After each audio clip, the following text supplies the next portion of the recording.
I think we've worn Microsoft Teams out. Brilliant, it's on. So welcome, you've arrived into the People Buy Based on Emotional Connections, and I'm going to hand straight over today to Bex, who's going to do a bit of introduction about herself. So thanks, Bex. Thanks, Lisa. So welcome everybody. I'm Bex, the Chief Strategy Officer at Canjo. Thank you for joining me today at the Festival of the Future. My session, as Lisa says, is all about people buy based on emotional connections. But over the course of my last 20 years in marketing, I've worked across a number of different brands, and the common question has always been how to better understand customers, to help them form their choices, drive preference and sell more. From Virgin Atlantic, I was getting bums on seats, flogging more premium fuel for Shell, and for Sony pushing great innovation, the smallest, the lightest, the quickest. But today I want to speak to you all about the wonderfully unpredictable and emotional side of human nature, and how tech has finally given us a way to measure, understand and predict these elusive emotional drivers at scale and. But before we get onto the heavy stuff, I just wanted to quickly take a look at the power of emotion in festivals. This is a festival after all. Starting with a highly relevant quote from the godfather of behavioural science and psychologist, Dr. Daniel Kahneman. The more emotional an event is, the less sensible people are, which goes some way to explaining why festival goers chose to look a little something like this. When I've been at festival, I've often wondered what these guys do for a day job. They could be accountants, lawyers, surgeons and teachers, quite possibly. But in all seriousness, my point here is that music touches all aspects of our lives, physical, emotional, psychological and behavioural. So festivals are really good for us, right? Absolutely. Research from 2018 revealed just 20 minutes of gig time resulted in a 21% increase in feeling of well-being. And a further academic research has found a direct link between high levels of well-being and increased lifespan in the region of an additional 9 years, but probably not for this chap here in the nappy. I don't know if I can promise increased life expectancy by the end of this session, but I can hopefully make the next 30-45 minutes enlightening. So, back to the subject in hand. Let's start by unpicking what we mean by people buy based on emotional connections. This isn't new news, as Zig Ziglar here so eloquently put it. People don't buy for logical reasons, they buy for emotional reasons. What is new is how we can predict and measure these emotional drivers. Through many millennia of evolution, our emotional responses are so intuitive and deeply ingrained that our brains instinctively react before thinking or rationalising.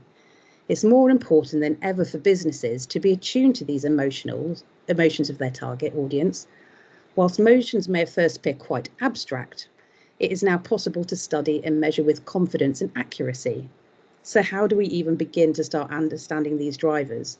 We need a theoretical framework, and that's called behavioural science. So, just to quote a good friend of the Canjo team and the CEO of BVA Nudge Unit, Richard Chataway, he always makes a point of saying, if you're in business, you're in the business of behaviour. Behavioural science looks at the subject of human actions, drawing upon multiple fields of study, including cognitive neuroscience, psychology and economics, as well as behavioural aspects of biology, law, psychiatry and political science. None of which I'm quoting to be an expert in, so I promise I will keep this light. But behavioural science is a relatively new way of thinking, and we've learnt more in the last 50 years than the previous 5,000, and it's helping us explore the unpredictable side of human behaviour. And basically, in simple terms, it's helping us understand how people really make decisions. Rather helpfully for us, behavioural science and marketing are a really natural fit. So the adoption of behavioural science within marketing has been stronger than many other areas of business. We're even lucky enough to have a festival called Nudgestock, the world's leading festival of behavioural science and creativity. And if you happen to have a spare 14 hours, check into the online marathon of the inspirational behavioural science from this year's session. You will not be disappointed, possibly a little confused in spaces. But behavioural science is all about understanding how humans make decisions. The purpose of marketing is to influence behaviour, predominantly getting people to buy products and services. So, for marketing to be effective, a solid understanding of these human behaviours is absolutely paramount.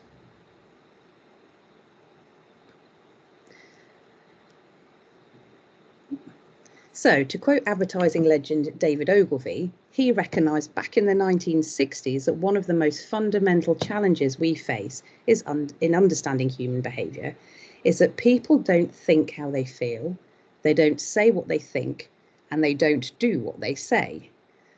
So if that's the case, focus groups and qualitative research certainly have their place in the market, but what people say and what they do is often very different. Not because that we're inherent liars or being dishonest, it often happens on a subconscious level. This is a really significant challenge for all business, especially when we actively ask our customers for their thoughts, opinion and views, and use these findings to base some of our business decisions on. So we need to tap into this non-conscious part of the brain. But where do you begin? Well, we start with some simple behavioural theory that helps us navigate this complex area. Arguably one of the most famous theories is brought to the mainstream by the thinking of the psychologist Dr. Kahneman. His notion was that there are two distinct parts of our brain, System 1 and System 2. You may have heard of the process before of thinking fast and slow, or more recently, the Homer versus Spock. So you have Homer, System 1, which is all about instinct and the automatic, which is easy, quick and unconscious decisions made in less than half a second, or Spock, System 2, concerned with the reflective part of our brain, the more deliberate and deals with the rational, controlled and conscious decisions. We would love to think that we were a thoughtful and considered creature, but it is actually estimated that we make around 85 to 90% of our daily decisions using our Homer brain. Emotions, therefore, are fundamental in helping our System 1 make what we call good enough decisions. So, for example, no one's going to get hurt and I'm not going to lose faith. So, for a bit of fun to demonstrate the two systems of work, there's a quick puzzle I'd like to put forward. A bat and a ball together costs £1.10. The bat costs £1 more than the ball. How much does the ball cost? If anybody could raise their hands if they think they know the answer.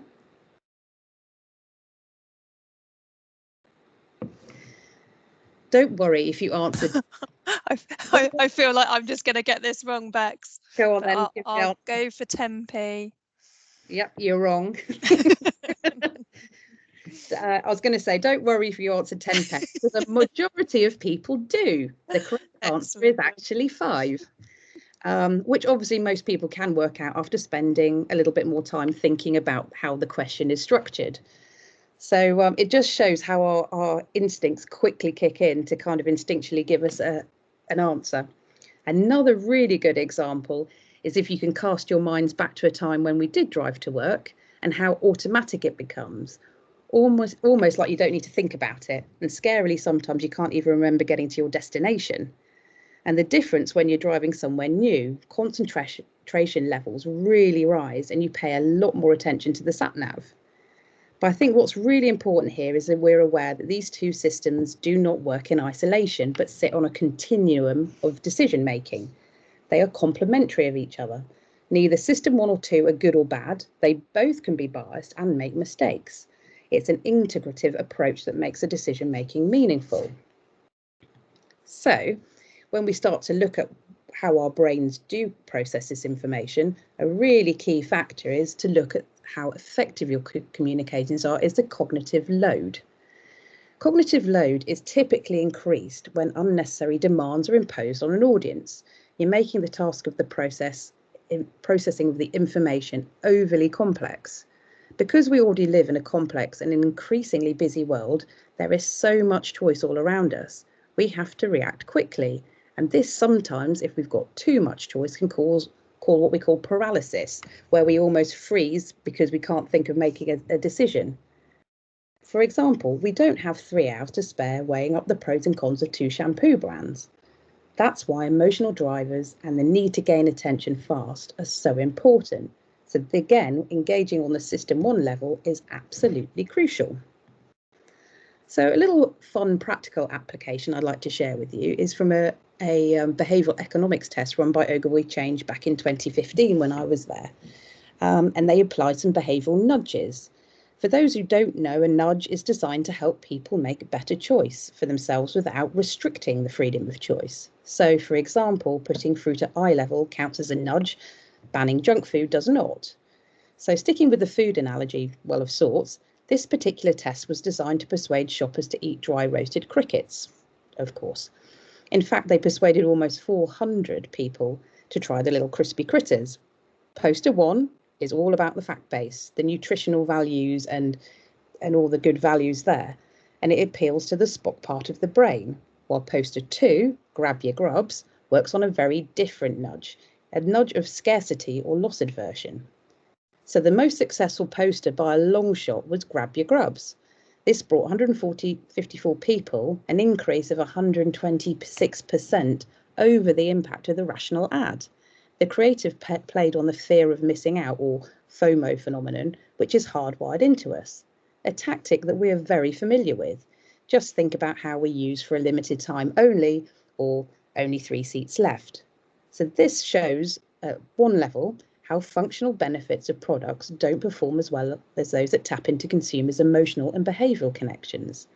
And what's really important is your brand can play a significant role in all of this. So we make thousands of decisions every day, from what time we get up in the morning to what pyjamas we put on at night. We create mental shortcuts to help us do this. These are known as heuristics and make the decision-making process quicker and easier.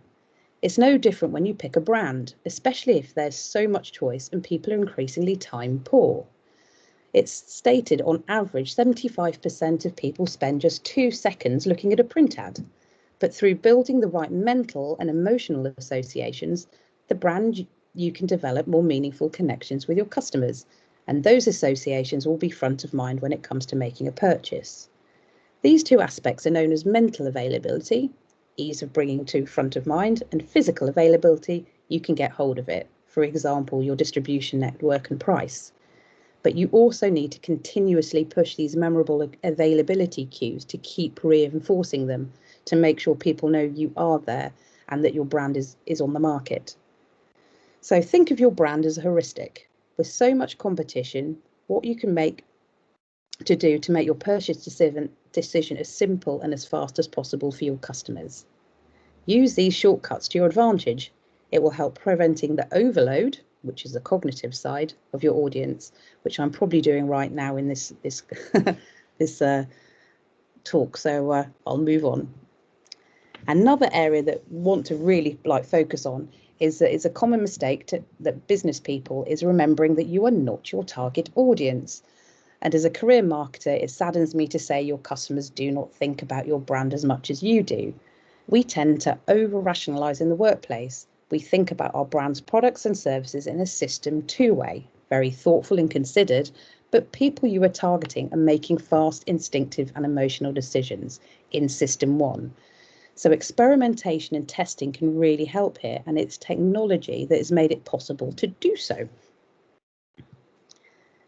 So I think I've made the point pretty clear that the use of emotions in communications is crucial to marketing, but being able to experiment and push boundaries through testing in a fast and scalable way enables businesses to learn quickly to the changing needs and opportunities that customers present. A reliable means of measuring how people are responding to our attempts of emotional marketing is crucial. So enter the technology that can deliver emotional analysis through AI and machine learning. Gartner have reported that by 2024, AI identification of emotions will influence more than half of our online advertisements that you see, and that's really not far away. Thanks to AI, the advancements in facial coding can now assess and measure these elusive human emotions at speed and scale. Contemporary research suggests there are 6 universal emotions we all feel, which include happiness, anger, disgust, sadness. Kanjo also mentions confusion. It's inevitable I was going to bring the product up soon. Whilst valuable, traditional surveys tend to focus on opinion, what you think, rather than emotions, what you feel, and it's too much time passes before the survey is conducted, good old logic kicks in and emotion fades. New technologies like neuroimaging and facial coding captures a recording of the emotional responses of the participant and hold great potential for the future understanding of what customers truly want. Using tools like Kanjo that measure non-conscious reactions to brand can be hugely insightful And even running surveys alongside can prove even more useful, especially if there's a contrast in results, identifying these differences that can further help our understanding of the motivations of our audience and how effective they are. So just to share with you where we're going from a Kanjo perspective, we are working with some very clever people in the field of behavioural psychology and data science to help us uncover what these emotions and data points are telling us. The core engine behind Kanjo maps the intensity of emotional trends over the viewing length of an advert and discover moments of emotional connection. With the emotional data and some clever algorithms, we define levels of attention, engagement, memorability, and the overall effectiveness of creative. At the start, we will look at the attention or the hook. This looks at the emotions such as maybe joy and surprise that have been found to be important factors in grabbing attention. We look at the peaks and the emotion spikes relative to the others at the beginning of the creative. We then also map engagement over time, looking how emotionally arousing an advert is. We score the overall consistency and intensity of the emotional arousal, and we look to see how consistent it is across the duration of the advert. And memorability, which is a key area that we've looked at, has some theoretical application around the peak end rule, where we look at the highest peaks and the ending emotions of the customers. The important thing to say is that we look at a large number of participants when we're testing creative. So we don't look at it at an individual level to get the kind of data points that we need. So what we're discovering is only the beginning, and the future is only limited by the technology and the capabilities to learn and predict our emotions. So in terms of how emotions can be brought into the creativity, we understand that emotions have and will continue to play an important role in successful advertising. Evidence clearly shows that emotionally charged events create powerful memories in people's minds. In turn, these memories motivate us into taking action, and the role of creativity is to drive action and increase effectiveness. Happiness makes you feel good and is often the most visible and frequent emotion appearing in the ads. Disgust, however, can be used to make people feel bad about themselves or change a habit to improve their health, for example, weight loss. Fear is frequently deployed to deter people from harmful and addictive behaviours, such as smoking and drug abuse, while surprise may appear in a combination with other emotions that can be either positive or negative. The example here shows an unexpected perspective on household chemicals that pose a danger to children. So we can push our creativity and to drive emotional impact and positive influence for customer behaviour.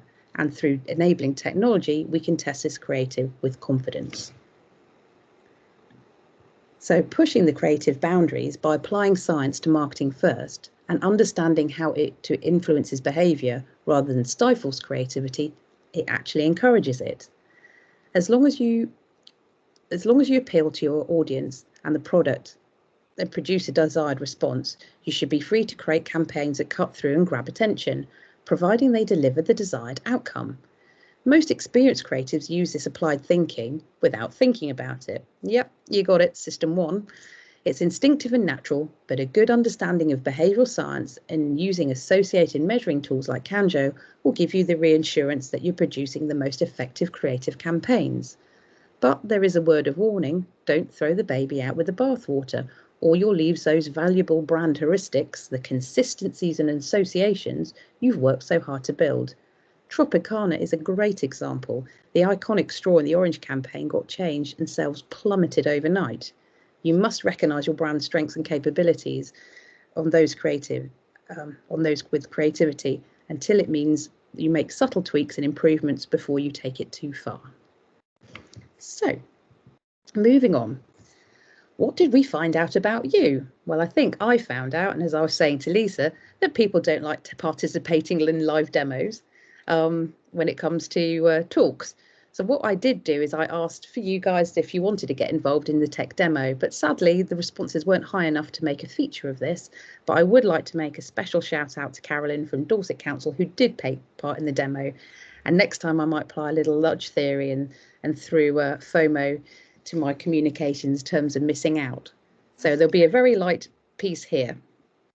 So just sharing very quickly, the The creative is a demo that we put with a test where Carolyn took part, and it's based on the You've Been Tangoed campaign. For those of you that can or don't want to remember or are interested, this advertisement actually aired back in 1992 and was the first of the brands in the You Know When You've Been Tangoed campaign, and was continued again in 96 before returning several years later in the 2000s. Now, the interesting side of this is that when you're putting two creators up against each other, it measures the different emotions of the individual participant who's watching on screen to measure what is the most resonant. And in Carolyn's case, the tango man who did the slap resonated stronger than the exploding granny. So that was our findings from this one. As I've already said, we don't look at participants on an individual level. The demo is just a little bit of fun to play with the technology. So if any of you do feel now that you've missed out and would like to have a demo, then please feel free to request a session. So without further ado, if I can leave you with a lasting thought, it's we're so much more than rational, linear and self-interested beings. We're emotional and multidimensional, instinctive and intuitive, and far less predictable than we'd always assumed. So when it comes to talking to your customers, please make it emotional and please make it easy. Thank you. Oh, thank you, Beth. That was absolutely fascinating. And I was just thinking, actually, last night I saw an advert on telly, and I was just like so confused around it. I was like, what on earth? I don't understand what this is all about. And so I had to Google it, and I can't remember what it was now, but just that confusion forced me to find out more. So perhaps that was their particular angle. I am sure there are probably some questions that people would like to ask. Fiona, are you typing a question? Would you rather speak if it's quicker or easier, or? Everybody's so shy today. Hello. I was going to ask, I've heard that Amazon, if you shop regularly on Amazon, have now got to the point where they can predict what you will buy next before you've even thought of buying it. Is that the case? Oh, that sounds a bit far-fetched. I'd like to think not. I suppose that they are looking at the algorithms and we'll be seeing how your purchase intent is going. I mean, the areas that some of the big guys are looking at, like the Googles and the Amazons and Netflix of the world, they are very sophisticated in terms of looking at kind of behaviours, and they are doing that. But the thought that, yeah, Amazon are actually predicting and knowing what you want to get before you get it, it's a little bit of a scary thought for me. I mean, I like where technology is an enabler rather than something that's going to start being a little bit too clever.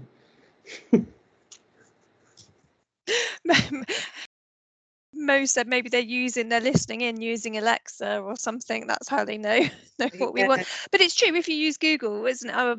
If you, I know if you've Googled something, then and you happen to then go on Facebook a couple of days later, it will chuck up things based on the cookies or whatever that it's had. So I know the Alexa's definitely listening because stuff does pop up, but it's just when I read that the fact that they can actually predict what you are going to buy before you actually buy it just seems absolutely mind-boggling. So therefore they must be able to have such an influence over your buying habits. Yeah, absolutely. We are creatures of habit.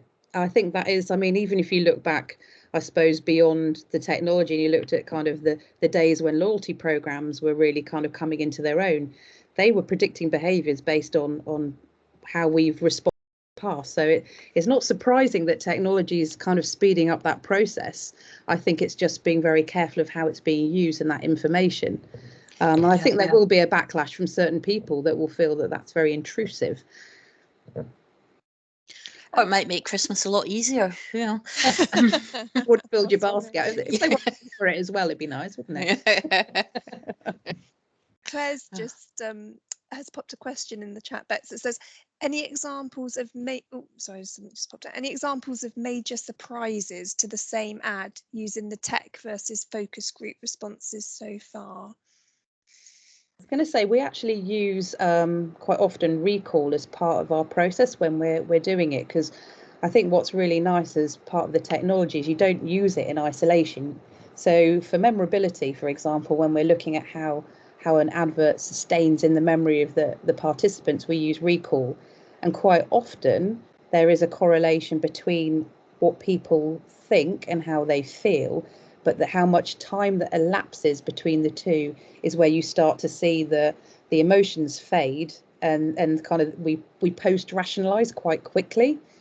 So I think sort of from our research is that they do complement, and quite often they throw up interesting questions around kind of the quality of the kind of the focus group versus the technology of something like Kanjo. So they complement rather than kind of dissuade one way or the other. Fiona's come in and said it's great to hear you're backing up what we in comms have been working on, audience-based rather than council speak comms. Absolutely. Yeah, absolutely. I think it takes that a little bit further. I mean, my background originally was very heavily involved in the kind of building loyalty programs. So you built personas and customer engagement strategies and all the rest of it. And I think now the fact that previously we had to go and ask, and we built these kind of these profiles of our customers, and then we try and rather crudely in a way map our communications and segment our conversations back that way. I think the beauty of where technology is allowing us to move forward is to understand those nuances a lot better. So it's a very different lens that we're starting to look for, and exciting as a progression from kind of where we were sort of 5 years ago. The fact that this technology has also been kind of something that's not been very accessible to the masses. I think, again, the big brands and the big boys out there tend to kind of have all this to themselves and these fun things to play with. And very much the philosophy of where we're going is making this accessible, and it's not to be prohibitive. We want people to learn about their customers and test and push the creativity. So again, that's kind of one of the big reasons why we're really trying to sort of open into this market and disrupt it a little bit in terms of Kanjo. Definitely. Dave's got a question. Sorry, it's a long. Two questions. That's why. So I'll go with the first one first. How does an individual's context play a part in emotional responses? Oh, I know. Trust Dave to come up with a. I was going to say I told him to be nice. Yeah, I mean, context is a huge factor. Anybody who studies behavioural science, listens to the practitioners, context is not something that you can overlook. And I think that's one of the reasons why we're encouraging of testing more frequently. So people to, rather than, I think what happens is traditionally we look at our best creative or our best idea, and we always hark back to it and say, oh, that was the banker pack, that was the one that worked. But that might have worked 6-12 months ago. And certainly in the situation we find ourselves now, more than ever, things change. And I hate the use of the word pivot because a lot of people are using it, but I think that has a lot to do with individual context at the moment and how we adapt. And by us being able to test creative ideas and maybe doing things a little bit differently, what resonated with an individual less than a year ago will be very different to how they want to be spoken to now. And I think from research that I've heard is that people don't want to see all the flash and the sparkle at the moment. They're looking much more for real, because we are in a very different situation. So it's a tough climate for anybody in a marketing and comms role to get that right. So if in doubt, test it and check with your audience first, so you don't go out there and misalign. That is good advice.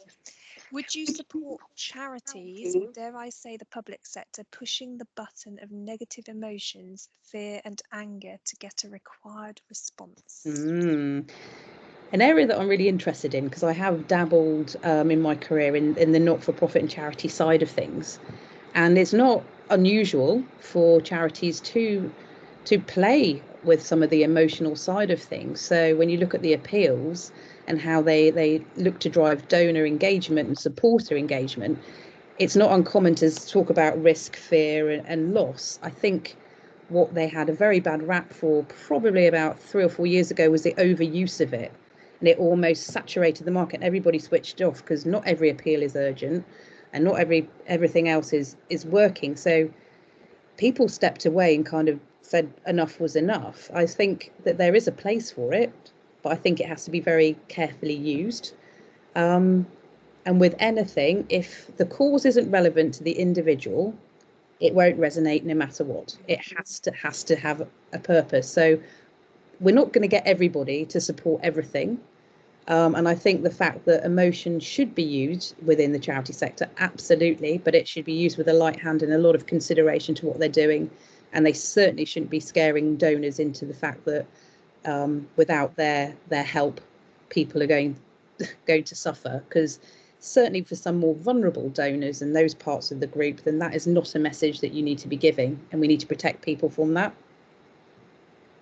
So yeah, used with a light touch.